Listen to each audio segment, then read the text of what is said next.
Salah satu pemanfaatan teknologi nuklir adalah sebagai tenaga penggerak atau propulsi untuk kapal laut.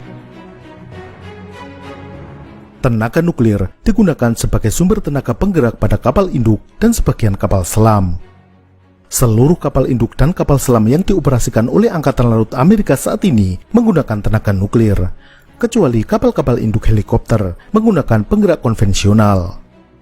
Kapal induk negara lain semisal Charles de Gaulle milik Perancis juga menggunakan tenaga nuklir. Kelebihan mesin bertenaga nuklir adalah mampu beroperasi terus-menerus dalam jangka waktu yang sangat lama. Ukurannya bukan jam, hari atau minggu, tetapi puluhan tahun.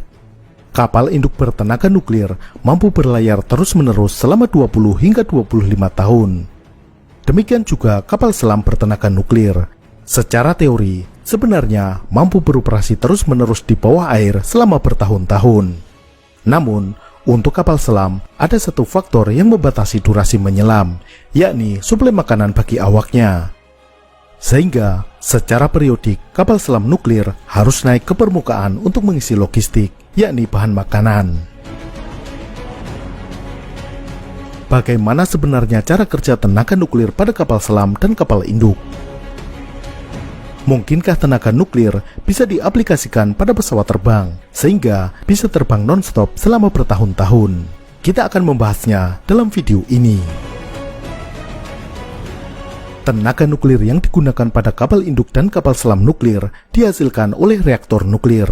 Di dalam reaktor nuklir ini terjadi reaksi fisi atau pemecahan inti atom. Mari kita lihat bagaimana reaksi ini terjadi. Bahan bakar reaktor nuklir adalah material yang bersifat fisil. Material fisil adalah material yang bisa mempertahankan terjadinya reaksi fisi atau pemecahan inti atom secara berantai. Contoh material fisil adalah uranium-235 atau plutonium-239. Uranium yang digunakan untuk reaktor nuklir adalah uranium yang sudah di-enrich atau diperkaya, yakni kandungan persentase uranium-235 lebih tinggi daripada kondisi di alam. Kandungan uranium-235 dalam bahan bakar reaktor adalah antara 3,5 hingga 4,5%. Sedangkan kandungan uranium-235 untuk hulu ledak senjata nuklir harus mencapai 99% agar bisa meledak. Ini artinya, reaktor nuklir pada kapal induk tidak akan bisa meledak seperti bom atom, karena kandungan uranium-235-nya hanya 4,5%. Material fisil sebagai bahan bakar reaktor ini berbentuk silinder kecil yang disebut pelet yang terbuat dari uranium dioksida. Dalam setiap pelet yang berukuran sebesar permen ini terkandung energi setara dengan 1 ton batu bara.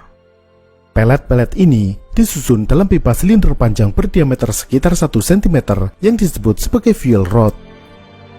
Beberapa fuel rod dirangkai menjadi satu paket yang disebut sebagai fuel assembly.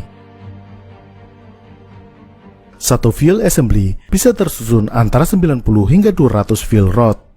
Reaktor nuklir berisi beberapa fuel assembly. Sekarang, mari kita lihat bagaimana ketika reaktor dijalankan. Untuk menyalakan reaktor nuklir, maka neutron ditembakkan ke bahan bakar nuklir ini atau fuel assembly ini. Inti atom uranium-235 yang terkena neutron akan mengalami reaksi fisi atau pemecahan inti atom. Reaksi fisi ini melepaskan energi kinetik, sinar gamma, dan juga melepaskan 3 neutron. Neutron yang dilepaskan oleh reaksi fisi ini kemudian akan mengenai inti atom uranium lainnya dan terjadi reaksi fisi yang sama. Terjadilah reaksi berantai yang berlangsung terus-menerus. Energi kinetik yang dilepaskan akan menggerakkan atom-atom. Gerakan atom di dalam suatu material berakibat material tersebut menjadi panas. Jadi, reaksi fisi ini akan menghasilkan panas yang besar. Namun, jika reaksi berantai ini tidak dikendalikan, akan timbul panas yang berlebihan yang akan mengakibatkan reaktor meleleh. Untuk itu, reaksi fisi berantai ini harus dikendalikan. Untuk mengendalikan laju reaksi ini, digunakan moderator. Di dalam reaktor, bahan bakar nuklir direndam dalam air berat atau heavy water. Apa itu air berat? Air berat atau heavy water pada dasarnya sama dengan air biasa. Namun, jika molekul air biasa atau H2O tersusun atas 2 atom hidrogen dan 1 atom oksigen, pada molekul air berat, atom hidrogen diganti dengan deuterium. Deuterium sendiri adalah isotop hidrogen. Jika inti atom hidrogen hanya terdiri dari satu proton, maka inti atom deuterium terdiri dari satu proton dan satu neutron. Ini membuat massa deuterium lebih besar daripada hidrogen, sehingga sering disebut sebagai heavy hydrogen. Ketika membentuk molekul air, massa jenisnya juga lebih besar daripada air biasa, maka disebut sebagai air berat. Massa jenis air berat lebih besar 10,6% dibandingkan air biasa. Di dalam reaktor nuklir, molekul-molekul air berat mampu memperlambat gerakan neutron. Dengan demikian, kecepatan reaksi berantai yang terjadi bisa diperlambat. Kemudian, karena setiap satu neutron yang memicu reaksi fisi akan melepaskan 3 neutron yang memicu reaksi fisi lainnya, maka skala reaksi ini akan semakin membesar. Untuk mengendalikan agar skala reaksi tidak semakin besar, sebagian neutron ini harus diserap agar tidak memicu reaksi fisi lainnya. Maka, di dalam reaktor nuklir dilengkapi dengan kontrol rod atau batang pengontrol untuk mengendalikan reaksi. Kontrol rod berupa batang yang terbuat dari material yang mampu menyerap neutron, misalnya boron, kadmium, atau indium. Batang kontrol ini bisa dinaik turunkan. Jika ingin memperkecil reaksi, batang kontrol diturunkan sehingga lebih banyak neutron yang diserap. Jika ingin menambah reaksi, batang kontrol dinaikkan. Sekarang, bagaimana reaksi fisi ini dimanfaatkan untuk menggerakkan kapal? Sebagaimana disebutkan tadi, hasil akhir dari reaksi fisi pada reaktor nuklir adalah energi panas. Panas inilah yang dimanfaatkan sebagai sumber energi. Panas yang timbul pada bahan bakar nuklir akan memanaskan air berat sebagai moderatornya. Air berat kemudian disirkulasikan melalui pipa untuk memanaskan atau merebus air melalui perpindahan panas. Air yang dipanaskan ini akan berubah menjadi uap bertekanan tinggi. Uap bertekanan tinggi kemudian dialirkan ke turbin uap untuk memutar turbin. Putaran turbin inilah yang kemudian dimanfaatkan sebagai tenaga penggerak, yakni menggerakkan baling-baling kapal dan memutar generator untuk menghasilkan listrik. Listrik dari generator dimanfaatkan untuk beragam kebutuhan operasional kapal. Jadi intinya, reaktor nuklir pada kapal induk dan kapal selam hanyalah mesin untuk menghasilkan panas. Sama halnya dengan membakar kayu, batu bara ataupun gas, menghasilkan panas untuk kemudian digunakan untuk merubah air menjadi uap bertekanan tinggi. Jadi sebenarnya, mesin penggerak kapal induk bertenaga nuklir adalah mesin uap. Nah, sumber panas untuk mesin uap inilah yang berupa reaktor nuklir. Kelebihan menggunakan reaktor nuklir, seperti yang sudah disebutkan tadi, adalah bahan bakarnya bisa bertahan selama bertahun-tahun. Sebagai gambaran, jika kapal induk menggunakan mesin diesel, untuk beroperasi non-stop selama 1 minggu, membutuhkan bahan bakar sebanyak 5 juta liter, atau sekitar 700.000 liter per harinya. Satu hari butuh diisi 29 truk tangki seperti ini. Sedangkan reaktor nuklir dalam waktu yang sama hanya menghabiskan uranium sebanyak 4 kg. Dengan jumlah bahan bakar nuklir sekitar 50 ton, itu berarti hanya 0,00008%. Sekarang, mungkinkah reaktor nuklir digunakan pada pesawat terbang?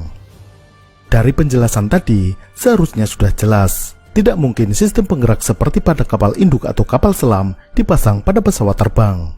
Terlalu berat karena reaktor dan bahan bakarnya berat. Juga harus membawa air berat dan air penggerak turbin uap yang beratnya puluhan ton. Reaktor nuklir juga butuh tutup pelindung berbahan timbal untuk menahan radiasi. Tutup pelindung ini juga sangat berat karena timbal adalah material dengan densitas atau massa jenis yang besar. Pesawat tidak akan bisa terbang dengan beban seberat ini. Tetapi, konsep tenaga nuklir untuk mesin penggerak pesawat terbang sebenarnya pernah diuji coba. Tentu, dengan konsep cara kerja yang berbeda. Konsepnya adalah dengan memanfaatkan panas dari reaksi fisi untuk memanaskan udara di dalam mesin. Udara yang dipanaskan akan memuai sehingga tekanannya meningkat. Tekanan udara ini dilepaskan melalui exhaust untuk menghasilkan daya dorong seperti pada mesin jet. Pada tahun 1946, Amerika memulai proyek penelitian NEPA, singkatan dari Nuclear Energy for the Propulsion of Aircraft, yang kemudian dilanjutkan ANP, atau Aircraft Nuclear Propulsion. Namun, program ini dihentikan pada tahun 1961. Permasalahan pada aplikasi reaktor nuklir untuk pesawat terbang adalah material pelindung radiasi. Belum ditemukan material yang cukup ringan yang mampu melindungi awak pesawat dari radiasi yang dihasilkan oleh reaktor nuklir tersebut. Karena hingga saat ini, pemanfaatan reaktor nuklir untuk pesawat berawak masih belum memungkinkan, riset propulsi nuklir dialihkan untuk wahana tak berawak, seperti rudal balistik atau rudal hypersonik. Pada tahun 1957, Amerika Serikat memulai proyek Pluto yang diharapkan menghasilkan mesin remjet bertenaga nuklir untuk rudal jelajah.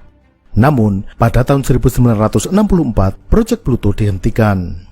Selain Amerika Serikat, Rusia juga melakukan penelitian terkait propulsi nuklir untuk pesawat dan rudal. Pada tahun 2018, Rusia mengklaim tengah mengembangkan propulsi nuklir untuk rudal jelajah yang mampu menjangkau titik manapun di bumi.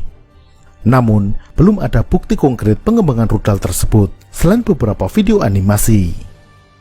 Itulah cara kerja dari sistem propulsi nuklir. Sampai jumpa.